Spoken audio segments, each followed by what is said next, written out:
साल 1971। एक धरती आज़ादी के लिए तड़प रही थी और पूरी दुनिया खामोश थी। ये सिर्फ एक युद्ध नहीं था, ये पहचान, सम्मान और अस्तित्व की लड़ाई थी। ये कहानी है बांग्लादेश के जन्म की। 1947 में पाकिस्तान बना, लेकिन ये देश दो हिस्सों में बटा हुआ था, पश्चिम पाकिस्तान और पूर्वी पाकिस्तान। 1600 किलोमीटर की दूरी और उससे भी ज़्यादा दूरी थी न्याय, सम्मान और बराबरी की। पूर्वी पाकिस्तान की आबादी ज़्यादा थी, लेकिन सत्ता, सेना और अर्थव्यवस्था सब पश्चिम के हाथों में थी। यहाँ तक कि लोगों की मातृभाषा बांग्ला को भी दबाने की कोशिश की गई। छात्र सड़कों पर उतरे, आवाज़ें उठी, लेकिन हर आवाज़ लाठी और गोली से दबा दी गई। ये गुस्सा था जो धीरे धीरे आज़ादी की आग बन रहा था। फिर आया साल 1970।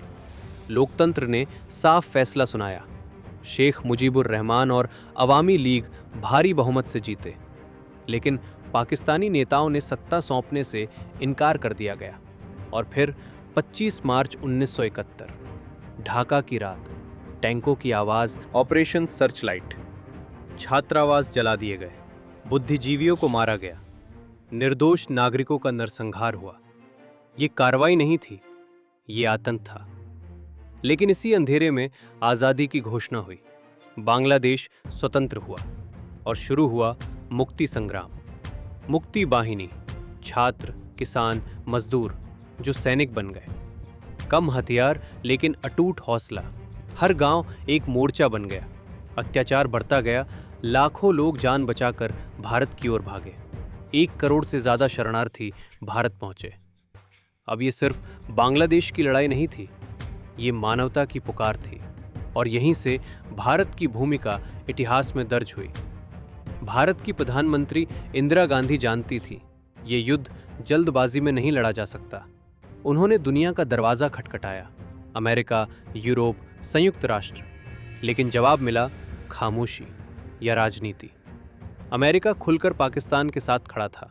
अमेरिकी राष्ट्रपति रिचर्ड निक्सन और हेनरी किसिंजर भारत को रोकना चाहते थे। यहाँ तक कि अमेरिका ने अपना 7वां नौसैनिक बेड़ा USS एंटरप्राइज बंगाल की खाड़ी की ओर भेज दिया। ये एक खुली धमकी थी। भारत पर दबाव था, चारों तरफ दुश्मन, लेकिन भारत अकेला नहीं था। सोवियत रूस भारत के साथ खड़ा हुआ। 1971 में भारत सोवियत मैत्री संधि भारत की ढाल बन गई। रूस ने साफ संदेश दिया, अगर भारत पर हमला हुआ तो वो चुप नहीं रहेगा। ये संतुलन था जिसने युद्ध की दिशा बदल दी।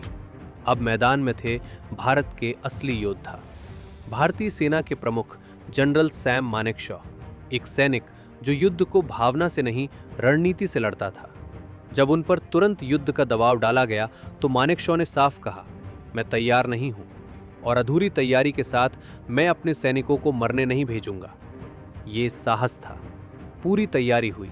तीनों सेनाएं, थल, जल और वायु एक साथ आईं और दिसंबर 1971 में भारत युद्ध में उतरा। ये सिर्फ युद्ध नहीं था, ये सैन्य इतिहास की सबसे तेज जीतों में से एक था। 13 दिन, सिर्फ 13 दिन में पाकिस्तानी सेना घुटनों पर आ गई।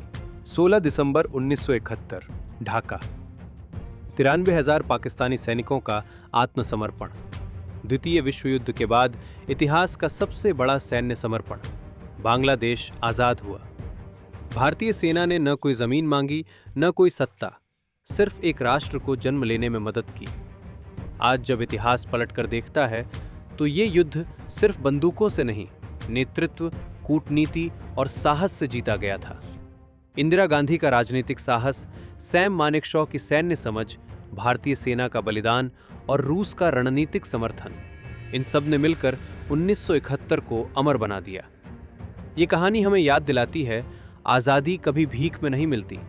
जब अन्याय के खिलाफ इंसान और राष्ट्र एक साथ खड़े होते हैं तो इतिहास बनता है।